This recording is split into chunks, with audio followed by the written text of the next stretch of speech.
ಮೀನರಾಶಿಯವರು April 25ರವರೆಗೆ ಈ 3 ಜಾಗಗಳಿಗೆ ಹೋದರೆ ಪ್ರಾಣ ಕೂಡ ಹೋಗಬಹುದು, ಹುಷಾರು. ಮೀನರಾಶಿಯವರು ಚೆನ್ನಾಗಿ ಕೇಳಿಸಿಕೊಳ್ಳಿ, ಇದು ತುಂಬಾ ಮುಖ್ಯವಾದ ಸಂದೇಶ. ನೀವು ದಯವಿಟ್ಟು ಏಪ್ರಿಲ್ 25ರವರೆಗೆ ಈ 3 ಜಾಗಗಳಿಗೆ ಹೋಗಬೇಡಿ. ಇಲ್ಲ ಎಂದು ಹಠ ಹಿಡಿದು ಹೋದರೆ ನಿಮ್ಮನ್ನು ಆ ದೇವರು ಕೂಡ ಕಾಪಾಡಲಾರ. ನಿಮ್ಮ ಜಾತಕದ ಪ್ರಕಾರ ಏಪ್ರಿಲ್ 25ರ ಒಳಗೆ ಈ 3 ಜಾಗಗಳಿಗೆ ಹೋದರೆ ಕಷ್ಟ, ನಷ್ಟ, ದುರದೃಷ್ಟ ಇವೆಲ್ಲ ನಿಮ್ಮನ್ನು ಹಿಂಬಾಲಿಸಿ ನಿಮ್ಮ ಜೀವನವನ್ನು ನಾಶ ಮಾಡುತ್ತದೆ. ವಿಡಿಯೋ ಮುಂದುವರಿಸುವ ಮೊದಲು ಓಂ ನಮಃ ಶಿವಾಯ ಎಂದು ಕಮೆಂಟ್ ಮಾಡಿ. ವಿಡಿಯೋಗೆ ಒಂದು ಚಿಕ್ಕ ಲೈಕ್ ಕೊಡೋ ಮೂಲಕ ಇನ್ನಷ್ಟು ಮೀನರಾಶಿಯವರಿಗೆ ವಿಡಿಯೋ ರೀಚ್ ಆಗುತ್ತೆ, ಜೊತೆಗೆ ನಮಗೂ ಪ್ರೇರಣೆ ಸಿಗುತ್ತದೆ. ಹಾಗೆ ಮರೆಯದೆ ನಮ್ಮ ಚಾನೆಲ್ ಅನ್ನು ಸಬ್ಸ್ಕ್ರೈಬ್ ಮಾಡ್ಕೊಳ್ಳಿ. ಮೀನರಾಶಿಯವರು ಈ ಪ್ರಪಂಚದಲ್ಲಿ ಯಾವ ಮೂಲೆಯಲ್ಲಿದ್ದರೂ, ಎಷ್ಟು ಬ್ಯುಸಿಯಾಗಿದ್ದರೂ ಈ ಸಂದೇಶವನ್ನು ಮಾತ್ರ ಕೇಳಿಸಿಕೊಳ್ಳಿ. ಈ ವಿಡಿಯೋದಲ್ಲಿ ನೀವು ಹೋಗಬಾರದ ಆ 3 ಪ್ರದೇಶಗಳು ಯಾವುದು, ಎಲ್ಲಿ ಹೋದರೆ ಕಷ್ಟಗಳು, ನಷ್ಟಗಳು ಉಂಟಾಗುತ್ತದೆ ಎಂದು ತಿಳಿಸುತ್ತೇನೆ. ತುಂಬಾ ಜನರು ಅನಗತ್ಯ ವಿಷಯಗಳನ್ನು ಸ್ಕಿಪ್ ಮಾಡದೆ ನೋಡುತ್ತೀರಿ.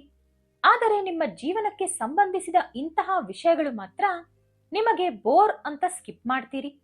ನಷ್ಟ ಆದ ಮೇಲೆ ನೀವೇ ನೋವು ತಿನ್ನೋದು. ಈ ವಿಡಿಯೋದಲ್ಲಿ ತುಂಬಾ ಒಳ್ಳೆಯ ವಿಷಯಗಳು ತಿಳಿಸಲಾಗಿದೆ, ಹಾಗಾಗಿ ಸಮಾಧಾನದಿಂದ ಕೇಳಿಸಿಕೊಳ್ಳಿ. ನಿಮ್ಮ ಜೀವನವನ್ನು ಬದಲಾಯಿಸಿಕೊಳ್ಳಿ.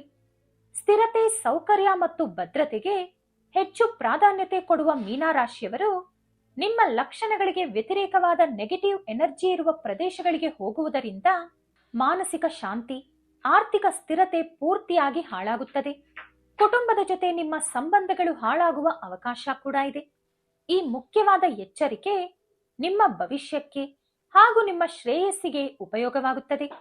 ಈ ಮುಖ್ಯವಾದ ಜ್ಯೋತಿಷ್ಯ ಸತ್ಯವನ್ನು ತಿಳಿದುಕೊಂಡು ಜೀವನದಲ್ಲಿ ನೀವು ಹಾಕುವ ಪ್ರತಿ ಹೆಜ್ಜೆಯಲ್ಲೂ ಜಾಗ್ರತೆಯಿಂದ ಇರಿ. ಚಿಕ್ಕ ತಪ್ಪು ಕೂಡ ದೊಡ್ಡ ಅಪಾಯಕ್ಕೆ ದಾರಿಯಾಗುತ್ತದೆ. ನಿಮ್ಮ ಜೀವನ ಅಮೂಲ್ಯವಾದುದು, ಅದನ್ನು ಕಾಪಾಡಿಕೊಳ್ಳಬೇಕಾದ ಜವಾಬ್ದಾರಿ ನಿಮ್ಮದೇ. ಮೀನರಾಶಿ ರಾಶಿ ಚಕ್ರದಲ್ಲಿ 12ನೇ ರಾಶಿ, ಅಂದರೆ ಕೊನೆಯ ರಾಶಿ. ನಿಮ್ಮ ರಾಶಿಯ ಅಧಿಪತಿ ಗುರು, ಹಾಗಾಗಿ ಗುರುಬಲ ನಿಮಗೆ ಚೆನ್ನಾಗಿರುತ್ತದೆ. ನೀವು ಅದೃಷ್ಟವಂತರು. ನೀವು ವೈಯಕ್ತಿಕವಾಗಿ ತುಂಬಾ ಒಳ್ಳೆಯವರು. ಕನಸಲ್ಲೂ ಮನಸ್ಸಲ್ಲೂ ಯಾರಿಗೂ ಕೆಟ್ಟದ್ದು ಬಯಸುವುದಿಲ್ಲ. ನನ್ನ ಗ್ರಹಚಾರ ಚೆನ್ನಾಗಿಲ್ಲ, ನಾನು ಕಷ್ಟಪಡುತ್ತೇನೆ, ನನ್ನ ಹಾಗೆ ಬೇರೆಯವರು ಕಷ್ಟಪಡಬಾರದು, ಎಲ್ಲರೂ ಚೆನ್ನಾಗಿರಬೇಕು ಅಂದುಕೊಳ್ಳುವ ಮನಸ್ಥಿತಿ ನಿಮ್ಮದು. ಯಾರ ಮೇಲೂ ಅಸೂಯೆ ಪಡುವುದಿಲ್ಲ, ಯಾರ ಬಗ್ಗೆಯೂ ಕೆಟ್ಟದಾಗಿ ಯೋಚಿಸುವುದಿಲ್ಲ, ಯಾರನ್ನೂ ಕೀಳಾಗಿ ನೋಡುವುದಿಲ್ಲ.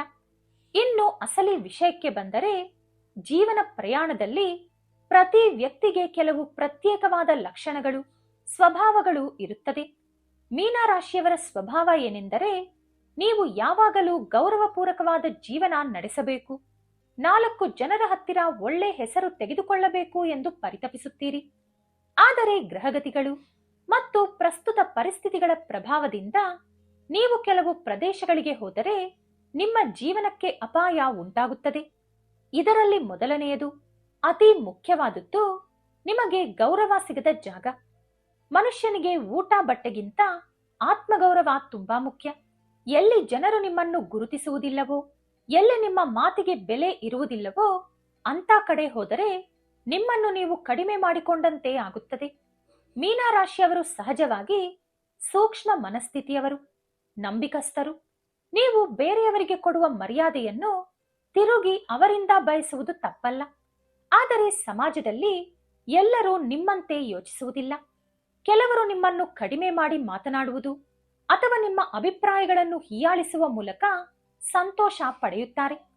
ಅಂತ ವ್ಯಕ್ತಿಗಳ ಮಧ್ಯೆ ನೀವು ಎಷ್ಟು ಕಾಲ ಇದ್ದರೂ ನಿಮಗೆ ಸಿಗುವುದು ಅವಮಾನವೇ ಹೊರತು ಅಭಿಮಾನ ಅಲ್ಲ.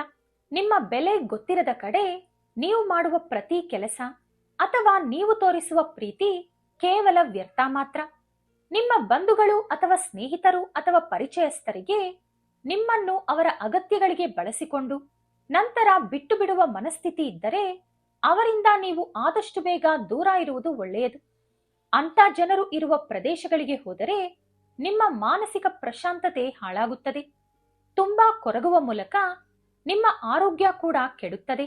ಗೌರವ ಇಲ್ಲದ ಕಡೆ ನೀವು ಜನರಿಗೆ ಕೇವಲ ಭಾರವಾಗಿ ಅನಿಸುತ್ತೀರಿ. ನಿಮ್ಮ ಆತ್ಮವಿಶ್ವಾಸವನ್ನು ಅವರು ಕ್ರಮೇಣ ಕಡಿಮೆಯಾಗಿಸುತ್ತಾರೆ. ಯಾರಾದರೂ ನಿಮ್ಮನ್ನು ಕೀಳಾಗಿ ನೋಡುತ್ತಿದ್ದಾರೆ ಎಂಬ ಅನುಮಾನ ಬಂದರೆ ಅಥವಾ ಗೌರವ ಕೊಡದೆ ನಡೆದುಕೊಂಡರೆ ಅಂತ ಪ್ರದೇಶಗಳು ಅಥವಾ ವ್ಯಕ್ತಿಗಳನ್ನು ಪೂರ್ತಿಯಾಗಿ ಮರೆತು ಬಿಡಿ. ನಿಮಗೆ ಬೆಲೆ ಇರುವ ಕಡೆ ಮಾತ್ರ ಹೋಗಿ, ಆಗಲೇ ನಿಮ್ಮ ಏಳಿಗೆ ಸಾಧ್ಯ. ಎರಡನೆಯದು, ಈ ಹಿಂದೆ ನೀವು ಮೋಸ ಹೋದ ಪರಿಸ್ಥಿತಿ ಅಥವಾ ಪ್ರದೇಶಕ್ಕೆ ಹೋಗುವುದು ಅಪಾಯ. ಮನುಷ್ಯರಾದ ನಾವು ಕೆಲ ತಪ್ಪುಗಳು ಮಾಡುವುದು ಸಹಜ, ಆದರೆ ಮಾಡಿದ ತಪ್ಪು ಮತ್ತೆ ಮತ್ತೆ ಮಾಡುವುದು ಮೂರ್ಖತ್ವ. ಮೀನರಾಶಿಯವರಿಗೆ ಪ್ರತ್ಯೇಕವಾದ ಗುಣ ಇರುತ್ತದೆ. ಅದೇನೆಂದರೆ, ನೀವು ಹಳೆಯದನ್ನು ಬೇಗ ಮರೆಯುವುದಿಲ್ಲ, ನಡೆದ ನಷ್ಟವನ್ನು ಮೋಸವನ್ನು ಸಹಿಸುವುದಿಲ್ಲ. ಯಾವುದೋ ಒಂದು ಮೂಲೆಯಲ್ಲಿ ಈ ಸಲ ಹಾಗಾಗುವುದಿಲ್ಲ ಎಂಬ ನಿಮ್ಮ ನಂಬಿಕೆಯೇ ನಿಮ್ಮನ್ನು ಹಾಳುಬಾವಿಗೆ ತಳ್ಳಿಬಿಡುತ್ತದೆ. ಹಿಂದೆ ವ್ಯಾಪಾರದಲ್ಲಿ ಅಥವಾ ಒಬ್ಬ ವ್ಯಕ್ತಿಯ ಹತ್ತಿರ ಅಥವಾ ಒಂದು ಪ್ರದೇಶದಲ್ಲಿ ನೀವು ಮೋಸ ಹೋಗಿರಬಹುದು. ಆಗ ನೀವು ಆರ್ಥಿಕವಾಗಿ ಅಥವಾ ಮಾನಸಿಕವಾಗಿ ತುಂಬಾ ನಷ್ಟ ಅನುಭವಿಸಿರಬಹುದು. ಕಾಲ ಕಳೆದಂತೆ ಆ ವಿಷಯ ನೀವು ಮರೆತಿರಬಹುದು. ಆದರೆ ಆ ಪ್ರದೇಶದ ನೆಗೆಟಿವ್ ಎನರ್ಜಿ ಅಥವಾ ಆ ಪರಿಸ್ಥಿತಿಯ ಹಿಂದೆ ಅವರು ರೂಪಿಸಿದ್ದ ಸಂಚುಗಳು ಹಾಗೇ ಇರುತ್ತದೆ. ಹಳೆಯ ವಿಷಯಗಳನ್ನು ಪಕ್ಕಕ್ಕಿಡೋಣ, ಈಗ ನಾನು ಆ ರೀತಿ ಅಲ್ಲ ಎಂದು ಯಾರಾದರೂ ಮತ್ತೆ ನಿಮ್ಮನ್ನು ನಂಬಿಸಲು ಪ್ರಯತ್ನಿಸಿದರೆ ನೀವು ಮಾತ್ರ ನಂಬಬೇಡಿ. ಒಂದು ಸಲ ನಿಮಗೆ ಕಹಿ ಅನುಭವ ಕೊಟ್ಟ ವ್ಯಕ್ತಿ ಅಥವಾ ಜಾಗ ಯಾವತ್ತೂ ಸಿಹಿ ಕೊಡುವುದಿಲ್ಲ. ಆ ಪ್ರದೇಶದ ಲಕ್ಷಣ ಅಥವಾ ಆ ವ್ಯಕ್ತಿಗಳ ಸ್ವಭಾವ ಬದಲಾಗುವುದು ಅಸಾಧ್ಯ. ಮತ್ತೆ ನೀವು ಆ ಸ್ಥಳಕ್ಕೆ ಹೋಗುವುದು ಅಥವಾ ಆ ವ್ಯಕ್ತಿಗಳ ಸ್ನೇಹ ಮಾಡುವುದು ನಿಮ್ಮ ವಿನಾಶವಾಗುತ್ತದೆ. ಈ ಸಲ ಹಿಂದಿಗಿಂತ 100 ಪಟ್ಟು ಹೆಚ್ಚು ನಷ್ಟ ಆಗುತ್ತದೆ. ಇದು ಕೇವಲ ಹಣಕ್ಕೆ ಸಂಬಂಧಿಸಿದ ವಿಷಯವಲ್ಲ, ಇದು ನಿಮ್ಮ ಸಾಮಾಜಿಕ ಗೌರವ, ಕುಟುಂಬದ ಗೌರವ ಮತ್ತು ನಿಮ್ಮ ಭವಿಷ್ಯಕ್ಕೂ ಹಾನಿಯಾಗಬಹುದು. ಒಂದು ಸಲ ಬಿದ್ದ ಕಡೆ ಮತ್ತೆ ಮತ್ತೆ ಬೀಳುವುದು ನಿಮ್ಮ ವಿವೇಕಕ್ಕೆ ಪರೀಕ್ಷೆ. ಹಾಗಾಗಿ ಹಿಂದೆ ಅನ್ಯಾಯ ನಡೆದ ಪ್ರದೇಶ ಅಥವಾ ಮೋಸ ಮಾಡಿದ ವ್ಯಕ್ತಿಗಳನ್ನು ನಿಮ್ಮ ಜೀವನದಿಂದ ಪೂರ್ತಿಯಾಗಿ ತೊಲಗಿಸಿ. ಆ ಕಡೆ ಕಣ್ಣೆತ್ತಿಯೂ ನೋಡಬೇಡಿ. ಅನುಭವ ಕಲಿಸಿದ ಪಾಠವನ್ನು ನೆನಪಿಟ್ಟುಕೊಂಡು ಮುಂದೆ ಸಾಗಿ. ಇನ್ನು ಮೂರನೆಯದು, ಪ್ರಸ್ತುತ ಸಮಾಜದಲ್ಲಿ ಅತಿ ಭಯ ಉಂಟು ಮಾಡುತ್ತಿರುವ ವಿಷಯ ಏನೆಂದರೆ, ಹೊಸ ವ್ಯಕ್ತಿಗಳು ಅಥವಾ ಕೆಲವೊಮ್ಮೆ ಪರಿಚಯಸ್ಥರ ಜೊತೆ ಕೂಡ ನಾವು ಒಂಟಿಯಾಗಿ ನಿರ್ಮಾನುಷ್ಯ ಪ್ರದೇಶಗಳಿಗೆ ಹೋಗುವುದು. ಪ್ರಸ್ತುತ ಸೋಷಿಯಲ್ ಮೀಡಿಯಾ ಮೂಲಕ ಅಪರಿಚಿತರ ಜೊತೆ ಸ್ನೇಹ ಹೆಚ್ಚಾಗುತ್ತಿದೆ. ಅಪರಿಚಿತ ವ್ಯಕ್ತಿ ಚಾಟ್ನಲ್ಲಿ ಅಥವಾ ಫೋನ್ನಲ್ಲಿ ನಂಬಿಕಸ್ಥರಂತೆ ಮಾತಾಡಿದ ತಕ್ಷಣ ನೀವು ಅವರನ್ನು ನಂಬಿ ಹೊರಗೆ ಹೋಗುವುದು ನಿಮ್ಮ ಜೀವನವನ್ನು ರಿಸ್ಕ್ನಲ್ಲಿ ಇಡುವುದಕ್ಕೆ ಸಮಾನ. ಕೆಲವೊಮ್ಮೆ ಪರಿಚಯಸ್ಥರು ಕೂಡ ಶತ್ರುಗಳಾಗಿರುತ್ತಾರೆ. ನಮ್ಮ ಜೊತೆಯೇ ಇರುತ್ತಾ, ಚೆನ್ನಾಗಿ ಮಾತನಾಡುತ್ತಾ ಮನಸ್ಸಿನಲ್ಲಿ ದ್ವೇಷ ತುಂಬಿಕೊಂಡಿರುತ್ತಾರೆ. ನಮ್ಮ ಏಳಿಗೆ ನೋಡಿ ಸಹಿಸದೆ ನಮ್ಮನ್ನು ಸಮಸ್ಯೆಗಳಲ್ಲಿ ತಳ್ಳಲು ಸಂಚು ರೂಪಿಸುತ್ತಿರುತ್ತಾರೆ. ಅಂತವರು ನಮ್ಮನ್ನು ಯಾವುದಾದರೂ ಹೊಸ ಜಾಗಗಳಿಗೆ ಅಥವಾ ನಿರ್ಮಾನುಷ್ಯ ಪ್ರದೇಶಗಳಿಗೆ ಕರೆಯಬಹುದು. ಅದು ಟೂರಿಸ್ಟ್ ಸ್ಪಾಟ್ ಅಂತಾನೋ ಅಥವಾ ಎಂಜಾಯ್ ಮಾಡಲು ಒಳ್ಳೆ ಜಾಗ ಎಂದು ನಂಬಿಸಬಹುದು. ಆದರೆ ನಿಮಗೆ ತಿಳಿಯದ ಪ್ರದೇಶಗಳಿಗೆ ಅಥವಾ ಹೆಚ್ಚಾಗಿ ಜನರಿಲ್ಲದ ಪ್ರದೇಶಗಳಿಗೆ, ನಿರ್ಮಾನುಷ್ಯ ಪ್ರದೇಶಗಳಿಗೆ ಅಥವಾ ರಾತ್ರಿ ಹೊತ್ತಿನಲ್ಲಿ ನಿಮ್ಮ ಪರಿಚಯಸ್ಥರು ಅಥವಾ ಅಪರಿಚಿತರು ಇವರ ಜೊತೆ ಹೋಗುವುದರಿಂದ ಶಾರೀರಿಕ ಅಥವಾ ಮಾನಸಿಕ ದಾಳಿ ಉಂಟಾಗುವ ಸಾಧ್ಯತೆ ಇದೆ. ಮೀನರಾಶಿಯವರು ಬೇಗನೆ ಎಲ್ಲರನ್ನೂ ನಂಬಿಬಿಡುತ್ತೀರಿ. ಆದರೆ ಈ ವಿಷಯದಲ್ಲಿ ನೀವು ಸ್ವಲ್ಪ ಕಠಿಣವಾಗಿರಬೇಕು. ಯಾರಾದರೂ ನಿಮ್ಮನ್ನು ಒಂಟಿಯಾಗಿ ಕರೆದಾಗ ಅವರ ಉದ್ದೇಶವೇನು, ಆ ಪ್ರದೇಶ ಎಷ್ಟು ಸುರಕ್ಷಿತ ಎಂಬುದನ್ನು ಯೋಚಿಸಿ. ಸ್ನೇಹ ಅಥವಾ ಸಂಬಂಧದ ಹೆಸರು ಹೇಳಿಕೊಂಡು ನಿಮ್ಮನ್ನು ಮೋಸ ಮಾಡುವವರು ತುಂಬಾ ಜನ ಇದ್ದಾರೆ. ಮುಖ್ಯವಾಗಿ ನಿಮ್ಮ ಮೇಲೆ, ನಿಮ್ಮ ಹಣದ ಮೇಲೆ, ನಿಮ್ಮ ಆಸ್ತಿಯ ಮೇಲೆ ತುಂಬಾ ಜನರ ಕಣ್ಣಿದೆ. ನಿಮ್ಮ ಹೆಸರು ಹಾಳು ಮಾಡಲು ತುಂಬಾ ಜನರು ಪ್ರಯತ್ನಿಸುತ್ತಿದ್ದಾರೆ. ನೀವು ಒಂದು ಹೆಜ್ಜೆ ಹೊರಗೆ ಇಡುವ ಮುಂಚೆ 100 ಸಲ ಯೋಚಿಸಬೇಕು. ನಿಮ್ಮ ರಕ್ಷಣೆ ನಿಮ್ಮ ಕೈಯಲ್ಲೇ ಇದೆ. ದೇವರು ನಿಮಗೆ ಕೊಟ್ಟ ವಿವೇಕವನ್ನು ಸರಿಯಾಗಿ ಬಳಸಿಕೊಳ್ಳಿ. ಇನ್ನೊಂದು ಮುಖ್ಯವಾದ ವಿಷಯ, ಮಾನಸಿಕ ದೃಢತೆ. ನಮಗೆ ಗೌರವ ಸಿಗದಿದ್ದಾಗ ನಮ್ಮ ಮನಸ್ಸು ಸೂಕ್ಷ್ಮವಾಗುತ್ತದೆ. ಸೂಕ್ಷ್ಮ ಮನಸ್ಸಿನಿಂದ ನಾವು ತೆಗೆದುಕೊಳ್ಳುವ ನಿರ್ಧಾರಗಳು ತಪ್ಪಾಗಿರುತ್ತದೆ.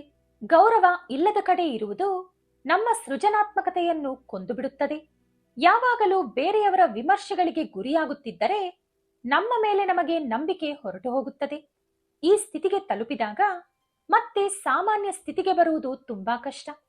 ಹಾಗಾಗಿ ಮೊದಲ ಹೆಜ್ಜೆಯಲ್ಲಿ ಹುಷಾರಾಗಿರಬೇಕು. ನಿಮಗೆ ಬೆಲೆ ಕೊಡದ ವ್ಯಕ್ತಿಗಳನ್ನು ನಿಮ್ಮ ಜೀವನದಿಂದ ಗೌರವಪೂರ್ವಕವಾಗಿ ಕಳಿಸಿಕೊಡಿ. ಅವರಿಗಾಗಿ ನಿಮ್ಮ ಸಮಯ ಹಾಗೂ ಶಕ್ತಿಯನ್ನು ವ್ಯರ್ಥಗೊಳಿಸಬೇಡಿ. ಹಿಂದೆ ನಡೆದ ಮೋಸಗಳಿಂದ ಪಾಠ ಕಲಿಯದಿದ್ದರೆ ಕಾಲ ನಿಮ್ಮನ್ನು ಎಂದಿಗೂ ಕ್ಷಮಿಸುವುದಿಲ್ಲ. ಒಂದು ಸಲ ಮೋಸ ಹೋದರೆ ಅದು ಕೆಟ್ಟ ಅನುಭವ. ಎರಡನೇ ಸಲ ಮೋಸ ಹೋದರೆ ಅದು ಅಮಾಯಕತೆ. ಮೂರನೇ ಸಲ ಅದೇ ತಪ್ಪು ಮಾಡಿದರೆ ಅದು ಆತ್ಮಹತ್ಯೆಗೆ ಸಮಾನ. ಮೀನರಾಶಿಯವರಿಗೆ ಇರುವ ಹಠದ ಸ್ವಭಾವ ಕೆಲವೊಮ್ಮೆ ಪ್ಲಸ್ ಆದರೆ ತುಂಬಾ ಸಲ ಮೈನಸ್ ಆಗುತ್ತದೆ.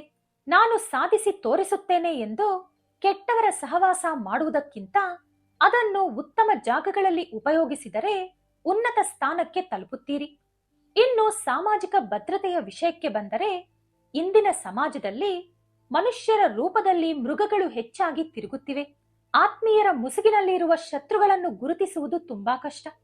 ಅವರು ನಿಮ್ಮ ಜೊತೆಯೇ ಊಟ ತಿನ್ನುತ್ತಾರೆ, ನಿಮ್ಮ ಜೊತೆಯೇ ಓಡಾಡುತ್ತಾರೆ, ಆದರೆ ಸಮಯ ಸಿಕ್ಕಾಗ ನಿಮಗೆ ದ್ರೋಹ ಬಗೆಯುತ್ತಾರೆ. ಹಾಗಾಗಿ ಯಾರನ್ನೂ ಕೂಡ ಸುಲಭವಾಗಿ ನಂಬಬೇಡಿ. ಮುಖ್ಯವಾಗಿ ಯಾರ ಹತ್ತಿರ ಕೂಡ ಆರ್ಥಿಕ ವಿಷಯಗಳನ್ನು ಚರ್ಚಿಸಬೇಡಿ.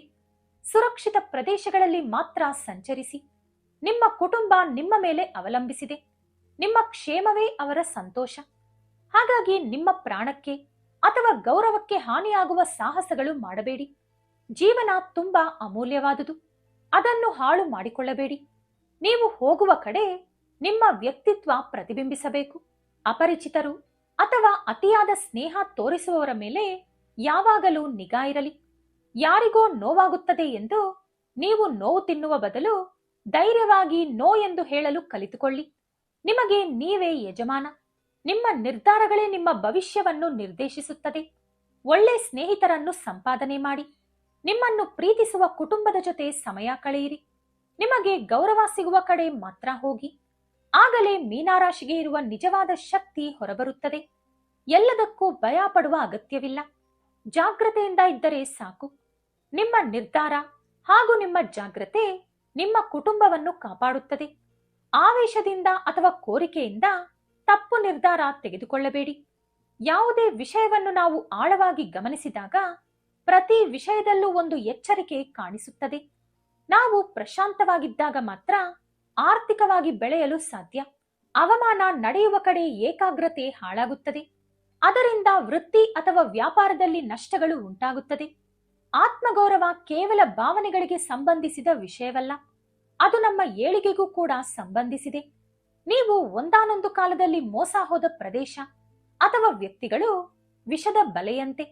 ಅಲ್ಲಿ ಹೋಗುವುದು ಅಥವಾ ಅವರ ಸ್ನೇಹ ಮತ್ತೆ ಮಾಡುವುದು ನಾವೇ ನಮ್ಮ ಇಚ್ಛೆಯಿಂದ ವಿಷದ ಬಲೆಯೊಳಗೆ ಸಿಕ್ಕಿಕೊಂಡಿದ್ದಕ್ಕೆ ಸಮಾನ. ಕ್ಷಮಿಸುವ ಗುಣ ಒಳ್ಳೆಯದೇ, ಆದರೆ ಮೋಸಗಾರರನ್ನು ಮತ್ತೆ ನಂಬುವುದು ಹಾಗೂ ಕ್ಷಮಿಸುವುದು ಇದೆರಡು ಬೇರೆ ಬೇರೆ. ಅದು ಆತ್ಮವಂಚನೆಗೆ ಸಮಾನ. ನಿಮ್ಮ ಭದ್ರತೆಯೇ ನೀವು ನಿಮ್ಮ ಕುಟುಂಬಕ್ಕೆ ಕೊಡುವ ದೊಡ್ಡ ಬಹುಮಾನ. ನೀವು ಸುರಕ್ಷಿತವಾಗಿ ಇದ್ದಾಗಲೇ ನಿಮ್ಮ ಮಕ್ಕಳ ಭವಿಷ್ಯ ಚೆನ್ನಾಗಿರುತ್ತದೆ. ಕೆಲವೊಮ್ಮೆ ತಪ್ಪು ವ್ಯಕ್ತಿಗಳ ಸ್ನೇಹ ಜೀವನ ಪರ್ಯಂತ ನಮ್ಮನ್ನು ಕಾಡುತ್ತದೆ. ಶಾರೀರಿಕ ಗಾಯಗಳು ಹೋದರೂ ಆ ಘಟನೆ ಉಂಟು ಮಾಡಿದ ಭಯ ಮತ್ತು ಮಾನಸಿಕ ವೇದನೆ ಹೋಗುವುದಿಲ್ಲ. ಮನುಷ್ಯರ ಸ್ವಾರ್ಥಕ್ಕಾಗಿ ಏನು ಬೇಕಾದರೂ ಮಾಡುತ್ತಾರೆ.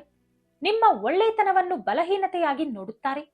ಮೀನರಾಶಿಯವರಿಗೆ ಇರುವ ದೊಡ್ಡ ವರ ಏನೆಂದರೆ, ನೀವು ಯಾವುದನ್ನು ಬೇಕಾದರೂ ತೀಕ್ಷ್ಣವಾಗಿ ಪರಿಶೀಲಿಸುತ್ತೀರಿ. ಅಂದರೆ ಯಾರಿಗೂ ಅರ್ಥವಾಗದ ಕೆಲ ವಿಷಯಗಳು ನಿಮಗೆ ಮಾತ್ರ ಅರ್ಥವಾಗುತ್ತದೆ. ಆ ನಿಮ್ಮ ಬುದ್ಧಿವಂತಿಕೆಯನ್ನು ನಿಮ್ಮ ಆತ್ಮ ರಕ್ಷಣೆಗಾಗಿ ಬಳಸಿಕೊಳ್ಳಿ. ಇದರಿಂದ ನಿಮ್ಮ ಆರ್ಥಿಕ ಸ್ಥಿತಿಯ ಜೊತೆಗೆ ಸಮಾಜದಲ್ಲಿ ಗೌರವ ಮರ್ಯಾದೆ ಕೂಡ ಸಿಗುತ್ತದೆ. ಪ್ರಶಾಂತವಾದ ಜೀವನ ಪ್ರತಿಯೊಬ್ಬರ ಅಧಿಕಾರ. ಆ ಜೀವನಕ್ಕಾಗಿ ಕಠಿಣ ನಿರ್ಧಾರಗಳು ತೆಗೆದುಕೊಳ್ಳಲು ಕೂಡ ಹಿಂಜರಿಯಬೇಡಿ. ಮೊದಲು ನಿಮ್ಮ ಕ್ಷೇಮ, ನಂತರವೇ ಬೇರೆ ಎಲ್ಲ ಕೂಡ. ಈ ವಿಡಿಯೋ ಇಷ್ಟ ಆದ್ರೆ ಲೈಕ್ ಮಾಡಿ, ಶೇರ್ ಮಾಡಿ. ನಮ್ಮ ಚಾನೆಲ್ ಅನ್ನು ಸಬ್ಸ್ಕ್ರೈಬ್ ಮಾಡಿಕೊಂಡು ಬೆಲ್ ಐಕಾನ್ ಕ್ಲಿಕ್ ಮಾಡಿ. ಧನ್ಯವಾದಗಳು.